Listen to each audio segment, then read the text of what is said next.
Welcome to Writers' Voices with Monica and Caroline. I'm your host, Monica Hadley, and with me is my co-host and mother, Caroline Kilborn. And hello, everyone. So here we are recording in December, and it's almost Christmas. Almost. Yep, it's coming right around. And we have kind of a special Christmas event this year, don't we, Mom? Yes, we do. We have a wedding in the family just a few days after Christmas. Yeah. And the family will be here. All of your siblings will be here. That's going to be wonderful. Yeah, all 5 of us in one place at one time. Yeah, right. Alert the media. Right. Doesn't happen so often. No, it doesn't. Okay. It's true. That's true. So what do we have in store for our listeners today? Well, today we have a very unusual book and an interesting one. It's How to Be Loved, a memoir of life-saving friendship. And the author is Eva Hagburg Fisher, and she is quite, she has a degree in architecture. I think that's so interesting. Her writing has appeared in the New York Times, T, the New York Times Style magazine, Tin House, Wallpaper, Wired, and Dwell. And she lives now in California and New York City. So welcome to Writers' Voices, Eva. Thank you. Thanks for having me. So, did you always want to be a writer? Yes. Isn't architecture kind of a detour from that path? So I wanted to be a writer since I was 3 or 4. I started reading when I was 3, and didn't have a ton of friends growing up. And my parents are all academics, so I knew that sitting at your computer, sitting at your typewriter and typing and producing words that somebody else would want to read was some kind of job. And I thought that was a kind of job that I would want to have. And I spent so much time reading such incredibly good literature as a child that I had a lot of anxiety about being a good enough writer and a lot of fear. And so when I went to college, a lot of my friends took creative writing classes. They got really into writing, and I was just afraid. I didn't think that I was talented enough. And I knew that the other subject that I really loved was architecture. So I started majoring in architecture, discovered that I cannot draw to save my life. I cannot conceptualize space. I cannot decide which color is better than another color. But what I could do was describe architecture, and I could see buildings in a way, and I could talk about them and write about them in a way that people really responded to. So I thought, okay, well, maybe I'm going to write about architecture. And, I'm primarily an architectural thinker, but I'm using writing as a medium to discuss these ideas. And then very, very slowly became more confident in my architectural writing and started branching out and writing an essay here and there, writing a short story. And I wanted to write a book for my whole life. And I think I just didn't really have a topic until all of these events happened in my life, until, I met somebody that I wanted to introduce other people to. But somebody who doesn't live on this planet anymore, so the way that I introduced her had to be through writing about her. So you're right. I mean, it does seem sort of incongruous. And I think now in my career, I interviewed an architect this morning and realized that I have 2 simultaneous careers at the same time. And one is writing, this memoir, and then one is really talking to architects and articulating their ideas. Wow. So How to Be Loved, a memoir of life-saving friendship. I mean, it is your memoir, but it is also very much about this friend. Mm-hmm.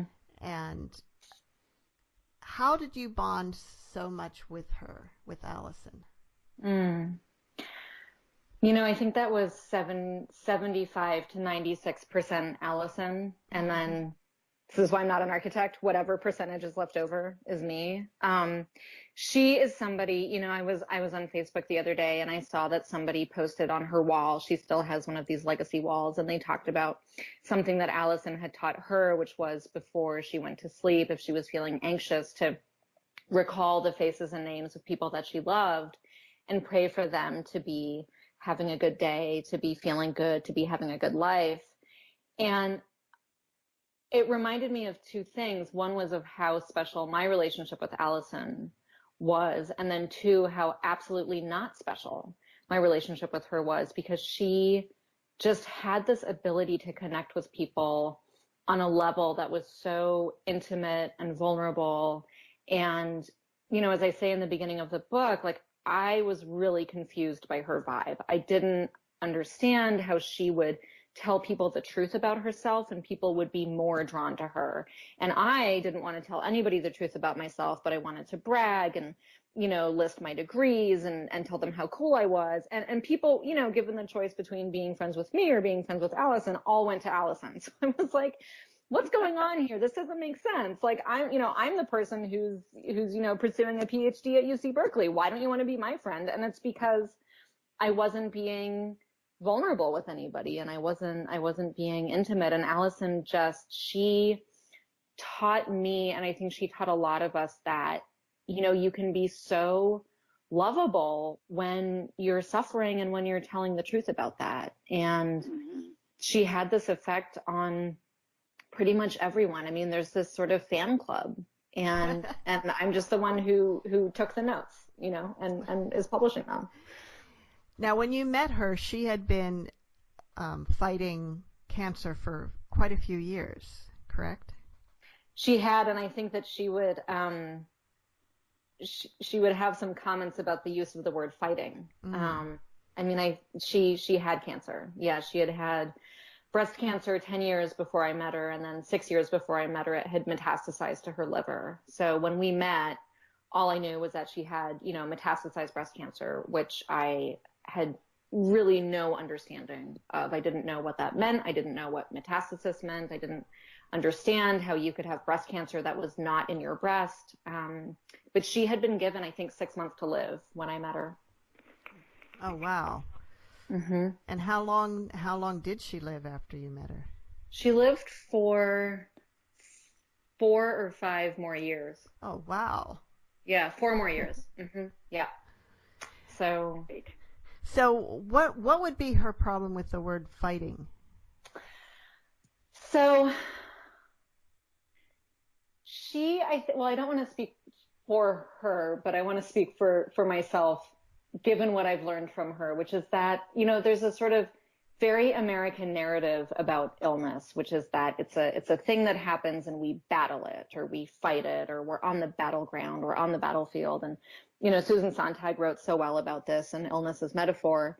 And my observation of Allison's illness was that she was suffering a lot, and the day-to-day experience was one of just having to submit to treatment after treatment after treatment, and experiencing hope and wanting to stay alive. But I think that when we talk about fighting illness, it sort of makes some of us think that if you're really strong in some inherent way, or you're really smart, or you're really, supported, then you're going to beat this. And Allison didn't, win. I mean, she didn't beat cancer. And when I think about her, I mean, this is bringing, tears to my eyes right now, because it's not that she did a bad job. It's not that she didn't fight hard enough. It's just that she had cancer, and cancer is lethal. And so, and I remember her saying that she was pretty sure she was dying, and a lot of people were really uncomfortable with that and wanted to say, don't stop fighting, don't give up. And at a certain point, she just wanted people to say, God, I'm so sorry. I'm so sorry that you're dying. And I think we, as a culture generally, don't want to go there with people. We want to use metaphors of strength and fighting and power. And I remember just seeing her do everything right. She did everything right, and she still died. And I've thought about this as I have watched some people. I've had some friends who died from cancer, and everybody has a cure, an anecdotal cure, a diet, or a healer, or a crystal, or something that's going to cure you, and how hard it must be when you're in that situation to figure out, well, which of these things do I try and which do I not, or do I just say the heck with it and I'm going to live as long as I can just the way that I was and not have my entire focus be on trying to beat this disease. Mm-hmm. Yeah, and I remember when she so it metastasized from her liver into her bones, and then it metastasized into her brain, and that was really the death sentence. And a mutual friend came over, and Allison was telling her, the result of her latest scan and what was going on. And the friend said, I heard this great story. My hairdresser's friend's cousin's son, he had this, wacky thing, and everybody thought he was going to die, but he lived. And I remember I didn't say anything because I didn't know how to articulate my response at that time. But I was like, this isn't helpful. I don't think this is what Allison wants to hear. Right. And I talk about this a little bit in the book where, I think that sometimes when we don't know what to do, we want to give advice and we want to reflexively help and jump in and have a solution. And I think also sometimes, I know for me, before I got really comfortable with illness and before I became more comfortable with dying, I had a lot of these same responses, and I wanted to offer denial as a solution. I wanted to offer denial and sort of false hope. And just seeing how painful that was for Allison, or seeing people say, oh, well, did you smoke? And the code is, I didn't smoke, so do you think I'm okay? I remember when I was going through a lot of biopsies and scans, and I ate a lot of candy because that's how I coped. And somebody said to me, candy, sugar feeds cancer. So if you think you have cancer, you definitely shouldn't eat sugar. And I was furious with her, because I was like, give me my one comfort. Yeah. I don't know. Maybe sugar does cause cancer, but I needed to eat my Sour Patch Kids Extreme. It was all I had. I don't know how much sugar there is in Sour Patch Kids. I don't know. I've done this myself. Sometimes people don't know what to say, so they say something dumb. Mm-hmm. Yeah. And here's, I just want to say the difference between me and Allison is that when somebody said something dumb to me, I would snap and I would be cold and I would tell them why they were wrong. And Allison would say, thank you so much. I'm so grateful for your care. And so she just had this grace that I, have tried to get, but I'm just not wired that way. Well, we're all a little bit different. Yeah. That's what makes life interesting, isn't it? Exactly. Well, I was amazed at the detail that you have in your book, and I was thinking, how does she remember all that? My gosh, I can't remember what I had for lunch, maybe. Gosh, that was amazing. Did you keep a journal, or? Yeah, I didn't. It's funny. I also don't know what I had for lunch, and I had lunch an hour ago. But I remember things. I have a very visual memory, and so I was also very confused about how I was going to remember everything. But I found that as soon as I started writing, I would see her bedroom and I would see her and I would hear her voice. And I would think to myself, what detail does the reader need to be able to, see her bedroom or hear the cadence in the way that she talks? She always said that everybody started a sentence with, well, the thing is, and nobody besides Allison started a sentence like that. And so I wanted to really use detail to really anchor these often sort of ephemeral and very abstract conceptual observations that I'm making in something that's really specific. But no, I didn't fact check. I didn't have a journal. I just trusted my memory of everything and trusted that sort of video camera that I have that I can turn on. And that's from being a reporter for 15 years. And I was a reporter for 15 years before I started writing this book. And so I had just trained myself to be able to recall a scene with pretty vivid accuracy and clarity. Yeah, well, that experience helped, I'm sure, because then you were able to do that. It's amazing to me that you were. It really is. Thank you. So, Eva, what were you studying at Berkeley for your PhD? So I got my master's in architectural history, and then I left the architecture department and I formed an interdisciplinary field called visual and narrative culture. And it's a blend of American studies, history of art, architecture, and history. So I was working on Aline Luchheim Saarinen, who was the wife of the Finnish-American architect Eero Saarinen. And I was looking at their correspondence and making an argument about their sort of her professional contribution to his life. So I was reading a lot of love letters when I was writing this book, actually, which I think influenced me. Oh, interesting. Yeah, what drew you? I mean, that seems like a very specific topic. I know. So I got my PhD maybe 3 weeks ago when I was walking around and thinking to myself that I'm literally the living world expert on this incredibly minute, incredibly precisely defined field. I mean, I sort of worked backwards, so I was in this program. I was going to write a dissertation about science fiction movies and architecture, and I don't really know what I was, I was a typical grad student in that I had 14 different ideas and was equally committed to all of them. And I just stumbled across this archive, which is digitized by the Smithsonian, and I was completely entranced by the way in which Eero Saarinen and Aline Luchheim wrote to each other. And I was in a relationship with Cameron, who I describe in the book, and that was a very tumultuous, stressful, difficult relationship. And I just gotten out of that and met my now husband, and I was wildly in love with him, and I was in love with being in love, and I was obsessed with how in love with each other we were. And so I found these letters, and I knew that I wanted to work with them in some way.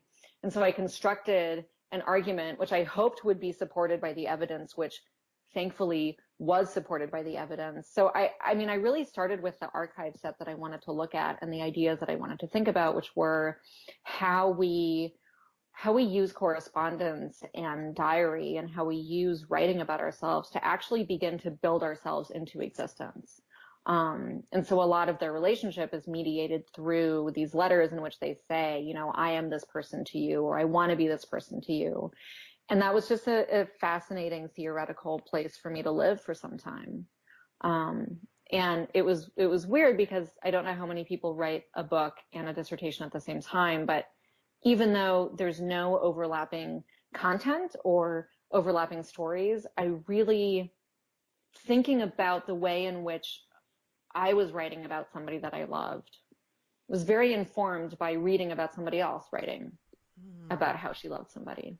So, you're listening to Writers' Voices with Monica and Caroline, and our guest today is Eva Hagburg Fisher, author of How to Be Loved, a memoir of life-saving friendship, which is coming out on February 5th. It's being published by Houghton Mifflin Harcourt on February 5th.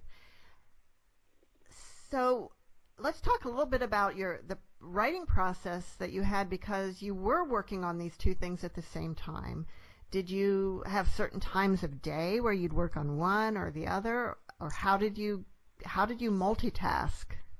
So I had this fantasy when I sold the book that I would go on a 3-month writing retreat, and I would go to the woods and I would get really deep with myself and have a lot, I'm in a lot of social media groups for writers, and they talk about, bleeding on the page and the sweat and the tears that go into it. And I was really excited about doing that. But I am just a pragmatic worker. I was given a deadline, and I was a little bit scared of my editor. And so I just didn't want to miss the deadline. And I also found that I needed a certain amount of very measured distance from this book in order to write it. And so I treated it like a job. I treated it like any other writing job that I have. This is my process. I sign some sort of contract. I'm very excited about it. And then weeks and weeks and weeks go by, and I think in the back of my mind about whatever I'm supposed to be writing. And this was, of course, the biggest assignment that I'd ever had. And then I panic, and then I become convinced that like my entire career is based on, a lot of lucky breaks. and I have no idea how I'm going to do this. And I look at the blank page and I think I have no idea where to start. And then I finally just get myself so worked up. I eat a lot of chocolate. I pass out. I wake up. I like pound a lot of coffee. I mean, I just basically get myself very loosened up. And then I start writing, and then it just tells me what it wants to be. So there was a moment where the book went from something that I felt that I was really directing into something that had its own internal logic. And it was really an iterative process. I mean, I've rewritten this book. I think I had 47 separate drafts on my computer. Yeah. And so much of it was just going over the skeleton and rewriting and cutting and rewriting and cutting and rewriting and cutting at, almost ad infinitum. And a lot of it was this process of sort of solving a puzzle where I would say, something would happen on page 132. That's a random page. Don't be looking for something amazing on page 132. Although I hope every page has something amazing, right? But I would need that to have a payoff. And so in order for that to have a payoff, I would have to work backwards and think, well, what do I need to establish in the beginning in order for the reader to feel like, oh, this is really, there is an arc here. There is a catharsis. And I was able to be, I think just because of my personality, pretty dispassionate about the actual events that I was writing about. So, for instance, I needed to show that I was transformed by my relationship with Allison, right? So I couldn't start out being a super great person who feels great and then end up being a super great person who feels great. And so I really had to lean in the first third of the book into the things that I'm mostly ashamed of and that I'm embarrassed of and that I don't want people to know, and infidelities that I've committed and ways that I felt about them, and the sort of perspective that I have now. And I just kept thinking, I'm just going to do what the book wants. I mean, the book wants me to do this. I'm just going to do it, and I'll worry about it later. I'll worry about offending people later. I'll worry about offending myself later. And I'm still worried about it. I mean, I still haven't cut anything out, that, for being worried about other people. I've cut things because it doesn't work. But I was also involved in a really protracted, really difficult sexual harassment case at UC Berkeley while I was writing this book. And I think that this book became a refuge from that because I had to be so careful. And I was talking to a lot of lawyers, and, I was really trying not to get sued. And I had a lot of fear and control over everything that I said.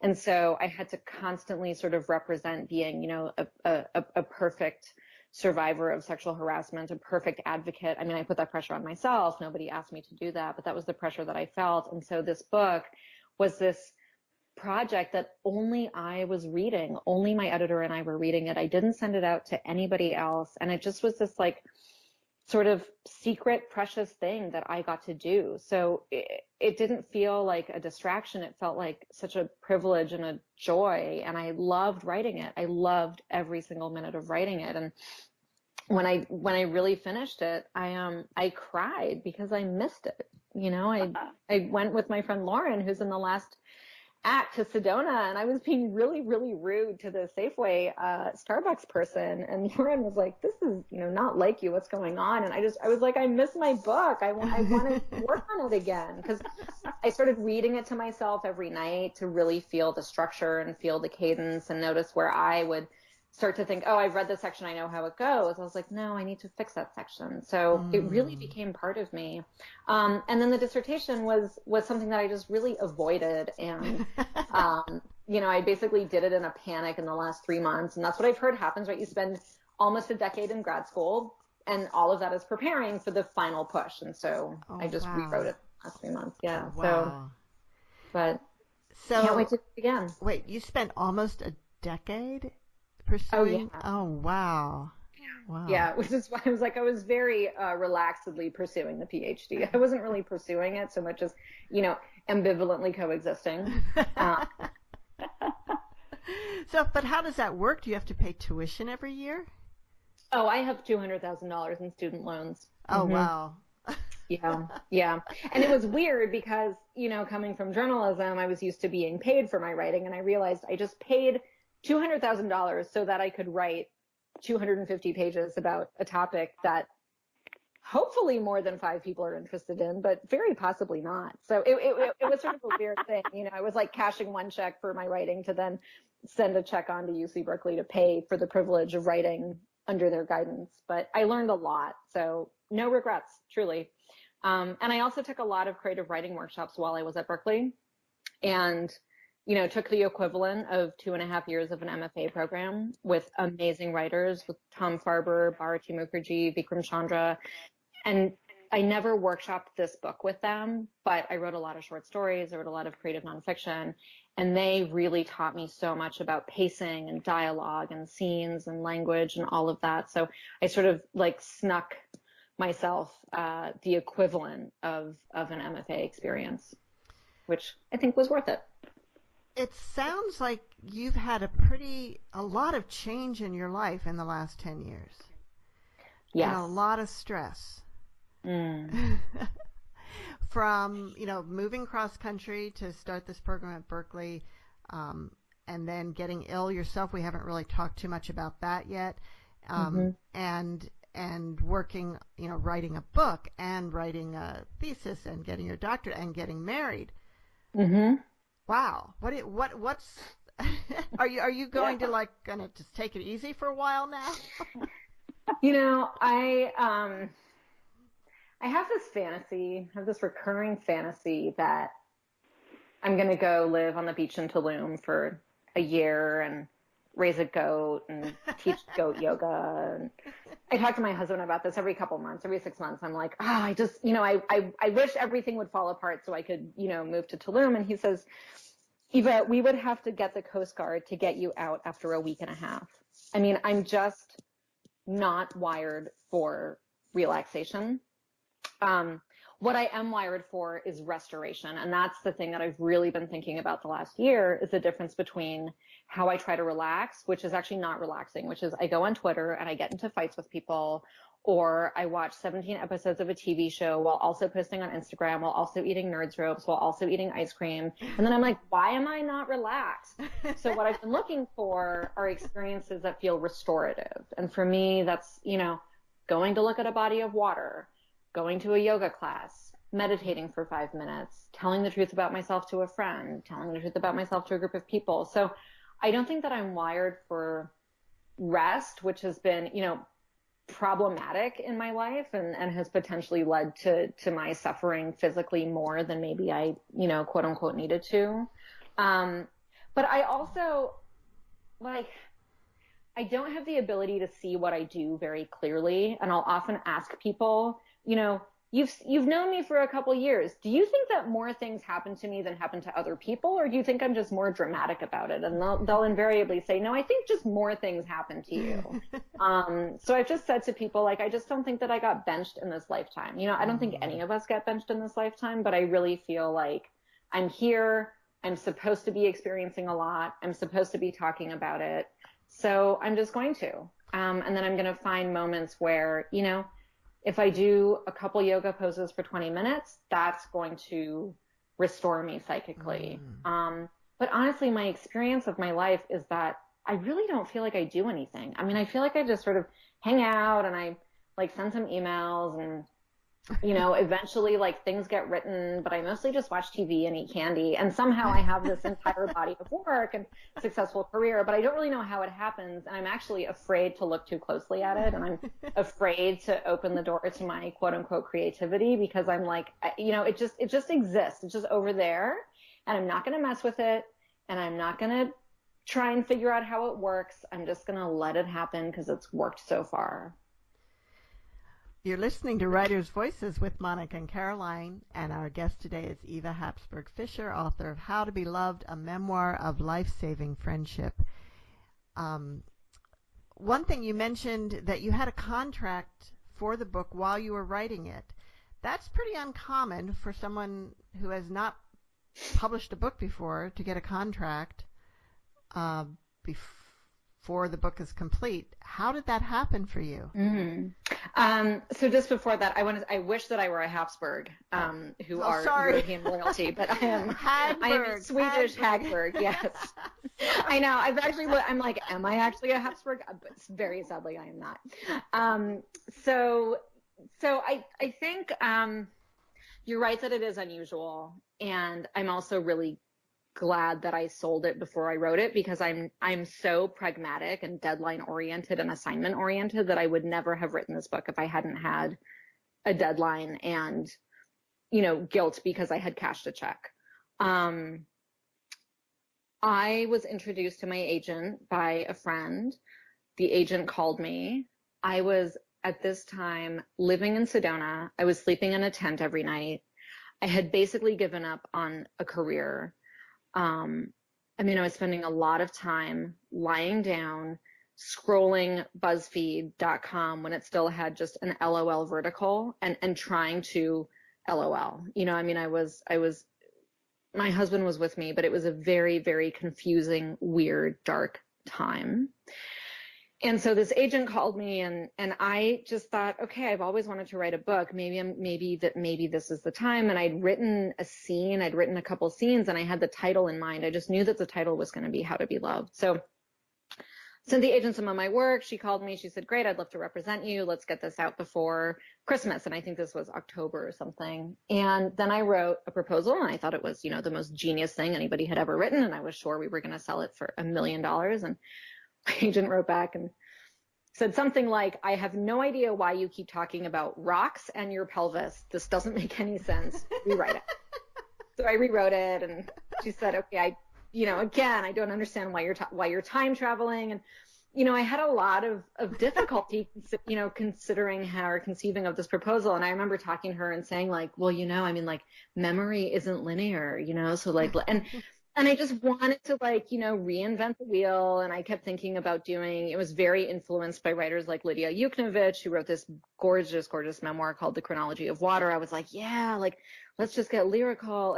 But I actually can't do that. I'm too linear of a thinker. I'm too analytical of a thinker. So it wasn't working. So we did 5 proposals, and she just didn't want to send any of them out. And then I was really hopeless. And we met up for coffee in San Francisco, and she said, Eva, I think the book it's right there. It's in the back of your head, and you just have to bring it to the front. And then I read, I wish I could remember the title of this book. It's by this older woman who decided to have a vibrant sex life. And I started reading it, and she described a scene. And I had been so concerned with making arguments and having a rich theoretical underpinning that I had forgotten that people want to read books in which things happen. And so I just thought about Allison, and I thought, I just want the reader to meet this person. And I wrote what is essentially the first chapter now. The first chapter is almost untouched from what I ended up sending in. My agent read it. She just wrote back, yes, yes, yes. Sending this out next week. We sent it out next week. My editor and I ended up having a conversation on the phone. I got an email the next morning that she'd, made a preempt offer, and I had a book deal a day later. Oh, wow. So it was 6 months of, incredibly intensive struggle. And I remember thinking with this last proposal, if my agent says no again, I got to give up. I can't do this again. And I got it. So. But not by Christmas. Not by Christmas. No, I sold it in May. So it took a while. And then my editor was like, great, give me 100 pages. And I went to Sedona. I wrote 100 pages of literally relationship drama. And I sent it to her, and she was like, great. We're just going to put these aside and maybe start at a different place. And those 100 pages have now been turned into 2 paragraphs. But I had to write those 100 pages to get to the point, So my editor was extraordinarily instrumental in shaping the book. We knew what the scope was going to look like. We had the 3 acts in my proposal. They are still the same 3 acts, but she really pushed me to hit as many universal themes as I could. Neither of us wanted this to be an illness memoir. We really wanted it to be about friendship and about sort of different model of friendship than I have ever read about. And I hope that that's what I made. Well, I think that's true. Let's talk about how much do you think your getting ill influenced your friendship? Would you have gotten as close to Allison if you had not been dealing with a life-threatening illness yourself? No, I don't think so. And before I got, and so I got really surprisingly and really suddenly sick. So, I was fine. I was doing great. I was a little tired sometimes. And then I was a little confused, and I was sure I was fine. And then all of a sudden was in a neurosurgeon's office discussing brain surgery to, as he thought, confirm a malignant brain tumor. I mean, it was just like everything was fine. I was having a regular life. I was 30. I was very interested in 30-year-old things. And then I thought I was going to die. And until I experienced that, I had no understanding of so much of the daily contour of Allison's life. So, I would hear her and she would talk about having a CT scan. And I was like, you've had 100 CT scans. How are you still scared? Until I realized that, my life started to feel parceled out into these increments of time between brain MRIs. And the understanding was always that the next MRI was probably going to show something really scary. And so I had to learn to parcel my life out. And as I was experiencing this, a lot of what she'd said to me started to make more sense. So she'd said these things like, the experience of hope is worthwhile regardless of what happens. That didn't make any sense to me when I was 30 and just really, really worried about my grad school professors thinking that I was the smartest grad student, which I wasn't, but that was my greatest wish for myself, was that people think that I was really smart. And then when I got sick, all these things that Allison had said started to make sense. It also, it really softened me.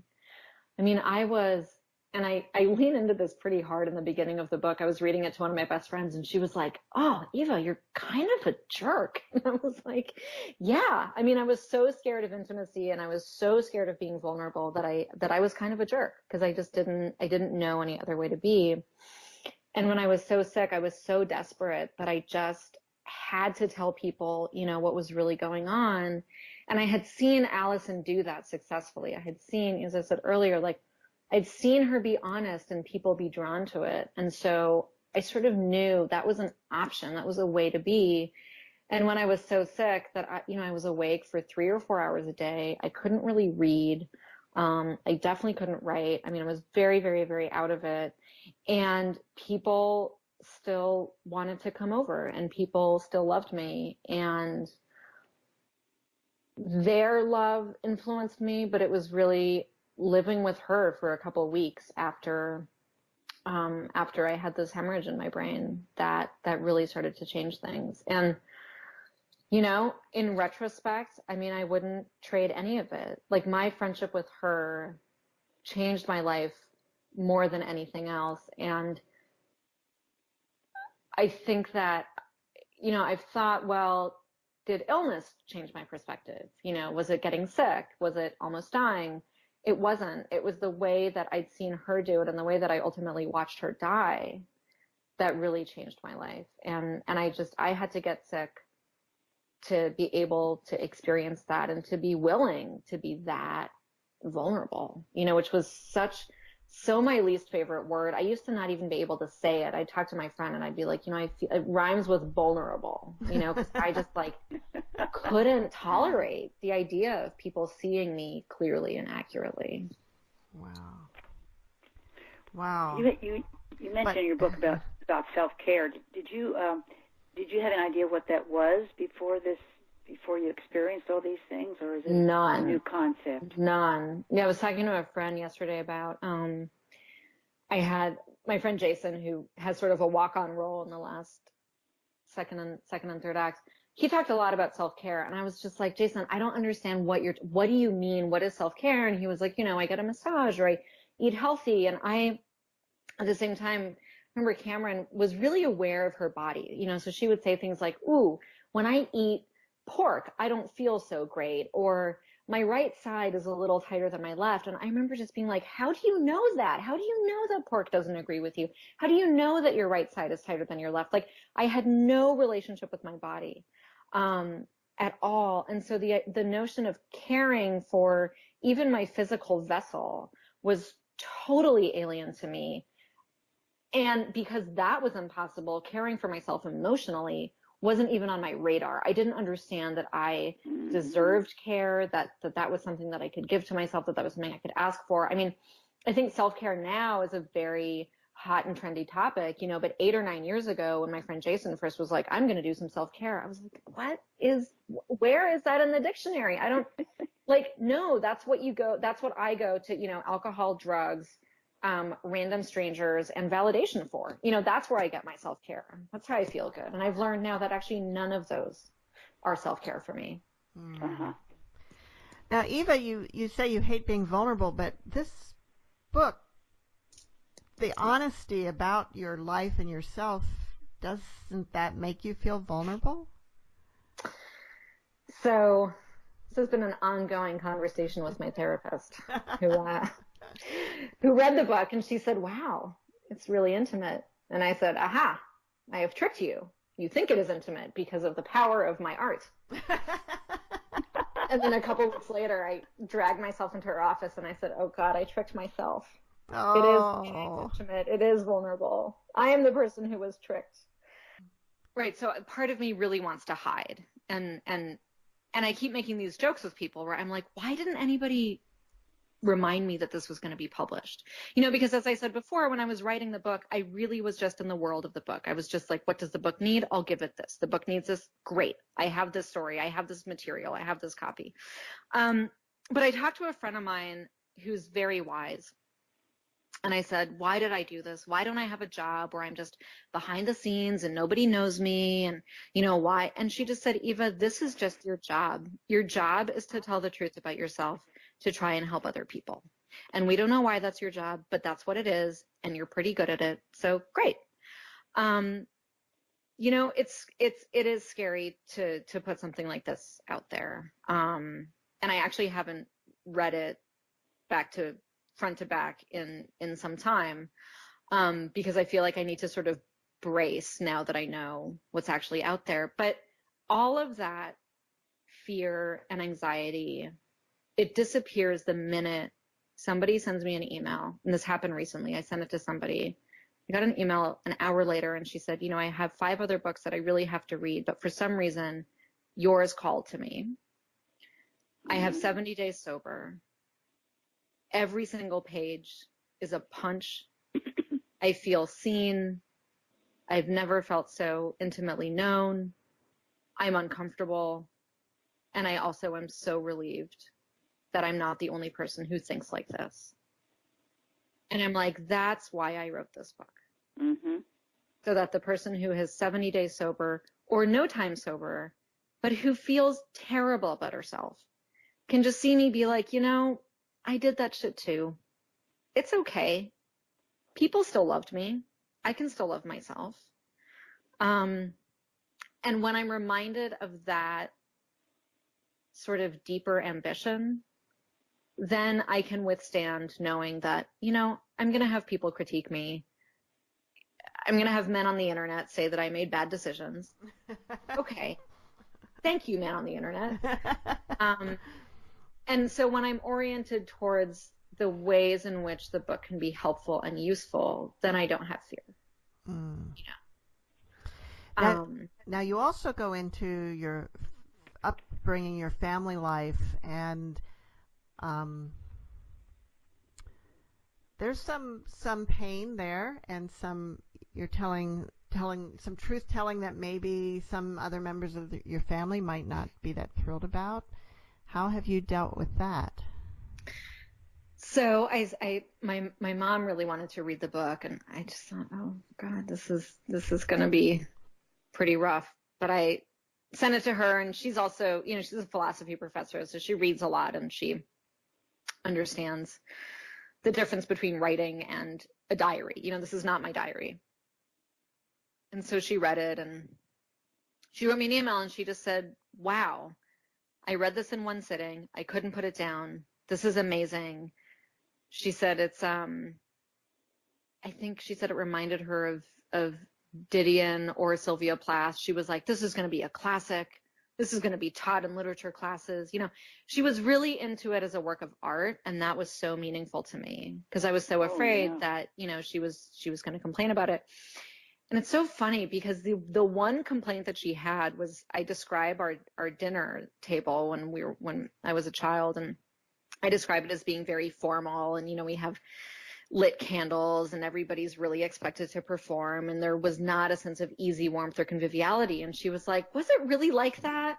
And I'm like, I talk about so many more objectively like appalling things. And it just shows you, right? I've always heard like the things people will critique in your book are never the things that you think that they're going to. So, but my grandmother read it and she sent me an email and just said, wow, I'd really love to discuss some things with you when you come visit next time. And I wrote back and said, oh no. And she said, no, nothing bad. But, in a way, having the people who know me, who are in my family read it is a lot more unnerving. My in-laws read it. That I was nervous about, because my in-laws, they're pretty religious. They're very progressive. They're socially liberal, but I just thought, like, do they want to know that their daughter-in-law was like sleeping with random dudes on press trips? Like, this is not, but I got the most amazing text from my mother-in-law, and she just said, I loved it. I love you. It makes your life makes so much more sense to me. And she said that she felt like a weight had been lifted. Like she had been worried about, because Winston and I, we got married, and then I went to the desert and had this like possibly psychotic break, possibly physical illness. We have a very independent marriage. We're very different from the other three couples in his family. He has three brothers. And I think when she read the book and just saw how much I love him and how much he loves me and how much we've really consciously built the relationship that we have, she said that she just felt real relief. So I think I just have to keep trusting that. But my father, he's going to read it, and I talk a lot about the pain that his absence caused me. And one reason that I'm grateful that it took me this long to sell a book, right? I'm not 30 under 30. I'm 36 now, is that I had worked through a lot of the stuff in therapy, and I'd worked through a lot of it with my father. And so I'd had a conversation with him where I'd said, your absence was really confusing to me when I was a child. And he had said, the greatest regret of my life is that I didn't try harder. And so I got to say to him, there are going to be parts in this book that might make you feel sad.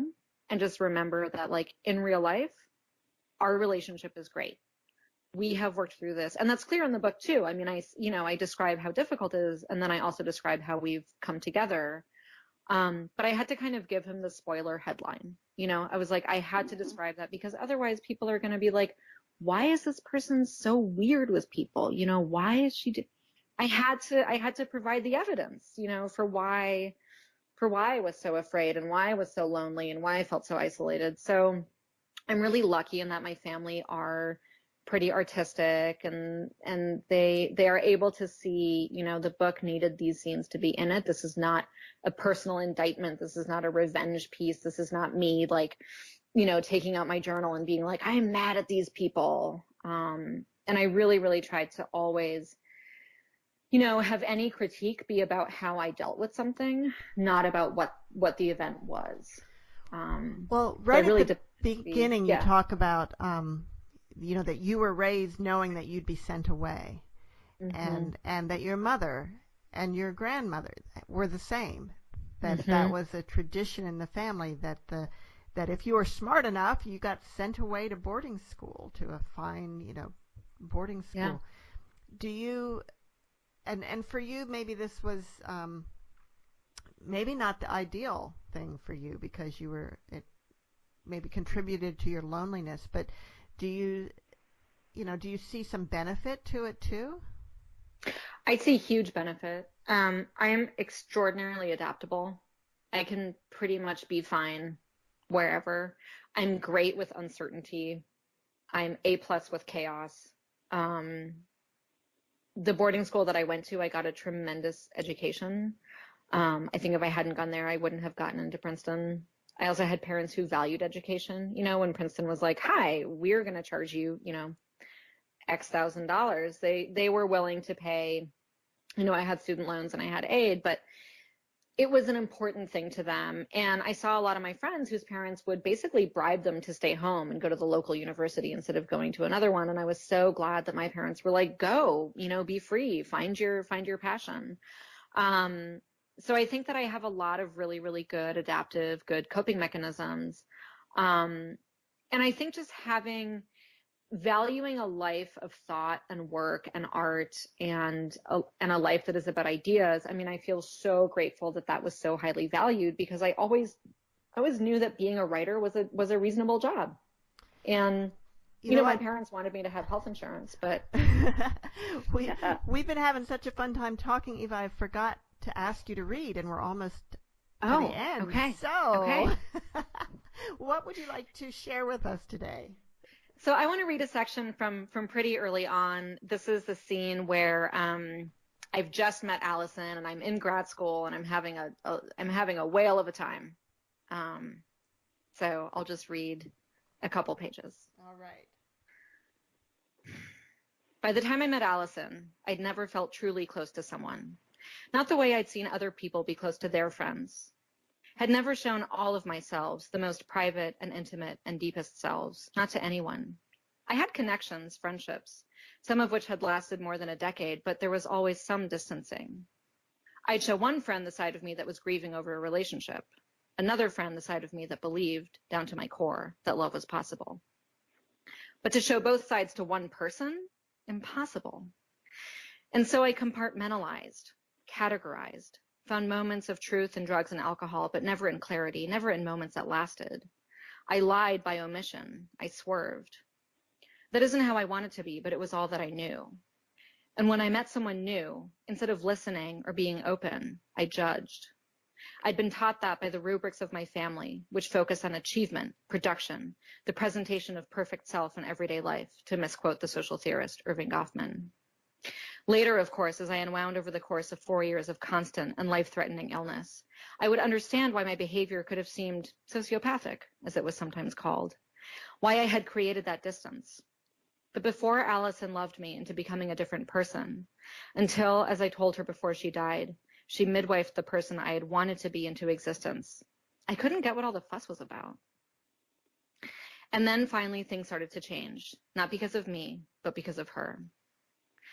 An early evening in November, I was walking down College Avenue toward the Rockridge BART station. I had my headphones in because I always had my headphones in, because otherwise the chatter in my head, the noise that told me that I was assessing things incorrectly, that I shouldn't have said that thing to that professor, that my attempts at my life changes were totally failing, became deafening. But even above the music, I heard a, "Hey, Eva!" And to my left, I saw a green Honda, a car I would later drive to the hospital to take her to the oncologist who would tell her that she was really dying this time. A make and model of car I would years later see sometimes on the streets of Berkeley and look for her and forget that she was dead. But for now, it was just Allison alive, with Sadie on a blanket in the front seat. "Get in." I got in, putting Sadie on my lap, but not before putting on the social armature of dealing with an old and sick person. I prepared to be polite, respectful. I prepared myself for talking about general topics, books, grad school, perhaps some gossip. I prepared myself to have a social interaction that would just slip its way into my roster of social interactions that I needed to get through to get to the next thing. And instead, I looked at her and saw her face and her eyes and her tiny mouth from which so many words had poured and from which a few more came, and a tightness in my chest uncoiled, just a millimeter. "Where are you headed?" I wanted to lie, to dissemble the same way I dissembled the specifics of school, but instead, as I felt that tightness uncoil just another millimeter, I edged into addressing reality. A party in the city with this guy, it's his birthday. And then, truth. "I'm worried I'm going to sleep with him." "Is that likely?" I told Allison how I'd met Matt 2 years earlier in the airport in line for a delayed flight headed from New York to Heathrow, where we'd started talking and then exchanged emails and decided to hang out in London, how we'd had a mini fling, which was relevant because I was in the middle of switching from one relationship to another, adding a third person to the mix because, "Of course you did," she interrupted.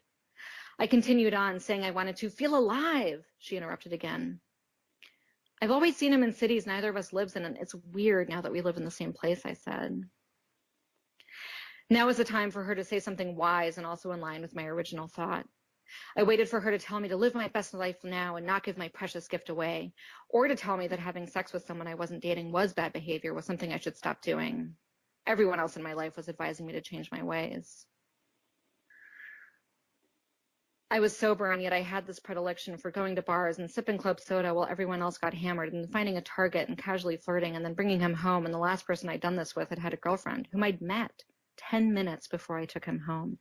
I have a hall pass, he told me, and I hadn't cared that he was probably lying because my wants were more important than the truth. The thing is, it doesn't matter. You're still you, she said. We are not saints. Sure, we weren't saints, but we were always trying to improve, right? I'd always thought everything we were doing was about becoming a better person and developing better habits. And here in this car in the rain, Allison had just offered me something different. And then it was 7:30 and I had to leave, had to make it to the group dinner at the hot new restaurant. And so I reached across the car to do what I'd always seen everyone do with Allison: touch her, hold her, squeeze her shoulder and her arm.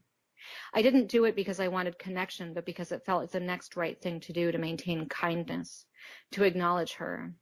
I'd seen people touch her like that in meetings and would learn later about the particular physical tourism of illness, the way in which we begin to sanctify those who are closer to death than we believe we are. Later, I would be touched in the way that she was, touristed in the way that she was. But that was later, after I got sick, after I joined her kingdom. And that was Eva Hagburg Fisher reading from How to Be Loved, a memoir of life-saving friendship. And my excuse for getting your name wrong before is I was in Vienna last year. It's a great reason. You are forgiven. All right. And we're out of time. So thank you so much for being with us today. Oh, thank you so much for having me. Your questions were so great. Thank you. And Mom, do you have some closing words for us? I do. You know, actually, our friends are the family we choose. And that is very appropriate for this book, for sure. So thank you all, and see you next week on Writer's Voices.